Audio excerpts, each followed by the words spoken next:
DA ओ बकेया राशि को नहीं सरकार कले बड़ घोषणा। वीडियो को संपूर्ण देखंतु जहा द्वारा आपण संपूर्ण फायदा पाई परिबे एवं वीडियो को लाइक सहित चैनल को सब्सक्राइब करखंतु जहा द्वारा आपण एई भली लेटेस्ट न्यूज अपडेट सर्वे प्रथमे पाई परिबे। तो आसंतु संपूर्ण खबर उपरे नजर पकेबा। केंद्र सरकारी कर्मचारी एवं पेंशनभोगी पाई एक खुशी खबर। सरकार आसंता 2 सप्ताह मध्यरे महंगा भत्ता डीए वृद्धि घोषणा करिवार संभावना अछि। जेहेतु एही वृद्धि 1 जनवरी 2026 रु कार्यकारी हेबो तेणु कर्मचारी माने पूर्व मास अर्थात जनवरी रु मार्च पाई बकेया मध्य पाइबे। एहार अर्थ हेउची एही मासरे सेमानक अकाउंट रे बढ़ा दरमा जमा हेबो एवं जदि सरकार प्रकृत रे शीघ्र डीए वृद्धि घोषणा करती तेबे दीर्घ दिन धरी अपेक्षा करथिबा लक्ष लक्ष कर्मचारी एवं पेंशनभोगी पाई एक बड़ स्वस्ति हेबो।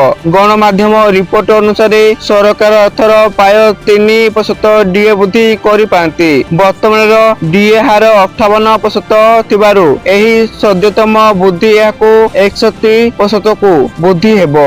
एहा पूर्वरु अक्टोबर 2025 रे डीए 55% रु 58% को वृद्धि कर जायथिला जहा 1 जुलाई 2025 रु कार्यकारी होइथिला। तेणु वेतन केते वृद्धि पाइबो।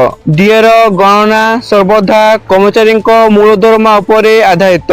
उदाहरण स्वरूप जदि जणे कर्मचारी मूल दरमा 56,100 टंका हुए तेबे सेमानक वर्तमान 58% प्रचलित डीए हार उपरे आधारित करी 32,538 पाउछंती। तेबे डीए रे 61% को वृद्धि पाइबा परे एही परिमाण 34,221 वृद्धि पाइबो एवं काहाको लाभ मिलिबो। डीए रे एही वृद्धि पाय 4.9 नियुत केंद्र सरकारी कर्मचारी एवं पाय 6.8 नियुत पेंशनभोगी को लाभ देवाको स्थिर कर अछि। वर्धित मुद्रास्फीति मध्यरे एही आश्वस्ति सेमानक पाई अत्यंत गुरुत्वपूर्ण बोली विवेचना कर अछि। महंगा भत्ता डीए सरकारी कर्मचारी दरमार एक अंश जहा मुद्रास्फीतिर प्रभाव को ह्रास करबा पई प्रदान कर जाय थाए। एहार प्राथमिक उद्देश्य हेउची कर्मचारी क्रय शक्ति को संरक्षण करबा जहा द्वारा सेमाने वर्धित मूल्य सत्वे सेमानकर खर्च